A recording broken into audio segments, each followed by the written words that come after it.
Basilisk. What is a basilisk? A basilisk, or cockatrice, is a chimeric monster, born from a toad or serpent's egg incubated under a cockerel. The terrible offspring that hatches from this egg is half bird, half snake, and all evil. It is one of the deadliest creatures to menace the mythological world, and it is extremely hostile toward mankind. Characteristics. Physical description. The basilisk's horrific body is patched together from pieces of a dragon, a serpent, and a cockerel.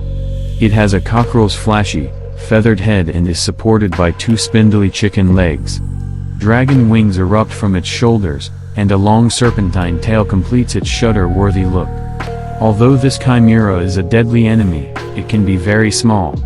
Early accounts of the monster describe it as a mere 6 to 12 inches long. Alternatively, the basilisk is sometimes described as a giant snake, without the cockerel's head or wings. Still, its movement is unlike other snakes. Rather than slithering with its stomach on the ground, it crawls forward with the front half of its body towering above the earth. Snake-like basilisks usually reach gigantic proportions. Special abilities. The basilisk is, with good reason, one of the most feared beasts in all of folklore. It can kill or seriously injure a man in 5 different ways, and most of them don't even involve the awful creature risking its own skin in the fight. The monster's most famous weapon is its dreaded gaze. The potency of its gaze is discussed in all the myths that relate to him, across several different cultures. No matter when, where, or who you are, if you meet the eyes of a basilisk, you're done for. Second to the monster's gaze is its putrid breath, so terrible that it can wither plants and incapacitate grown men. Some scholars even report that the monster can spout fire. The monster's venom is a third and terrible weapon. It is so toxic that it can kill a man from a meter's distance. In one story, the venom traveled up a warrior's spear after he stabbed a basilisk and was so strong that it killed both the warrior and his horse upon contact. As a fourth weapon, the monster can use its sinister half-bird, half-reptilian hiss to madden, paralyze, or kill men. Finally, touching one of these dark creatures, even if you aren't exposed to its gaze, breath, venom, or hiss, might result in your death.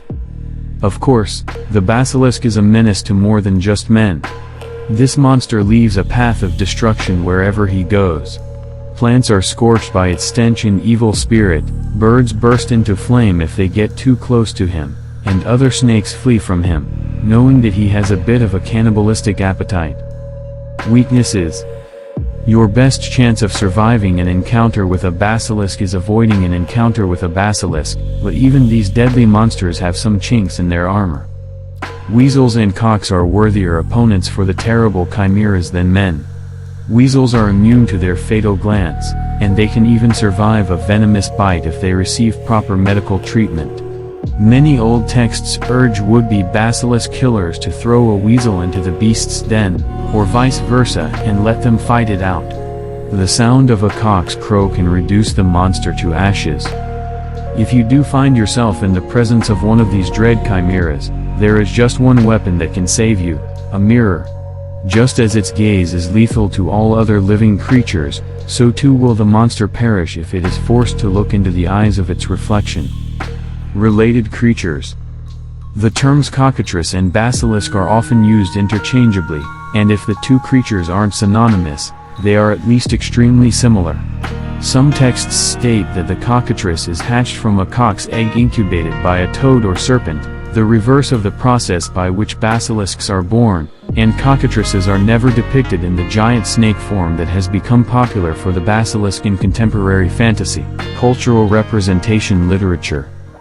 Pliny the Elder gave history its first glimpse of the fearsome basilisk in his groundbreaking text Natural History, which was published in 79 CE.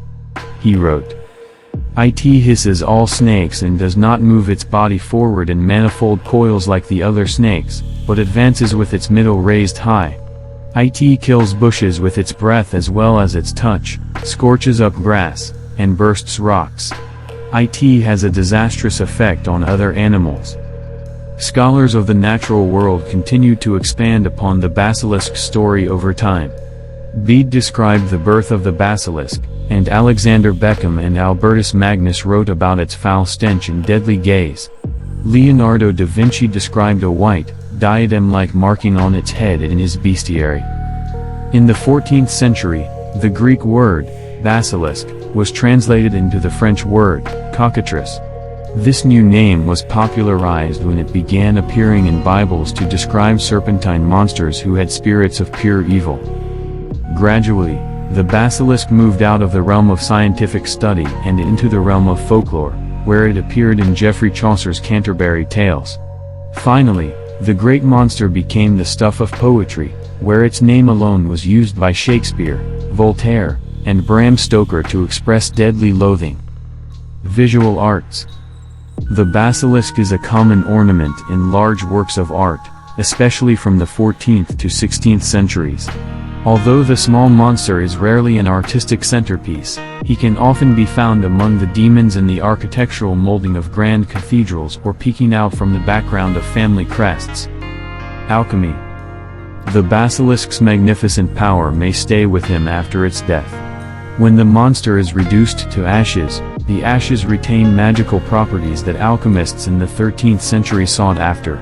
One legend describes an alchemist using the monster's ashes to turn silver into gold, while other legends hint that the ashes are an important ingredient in the making of the Philosopher's Stone.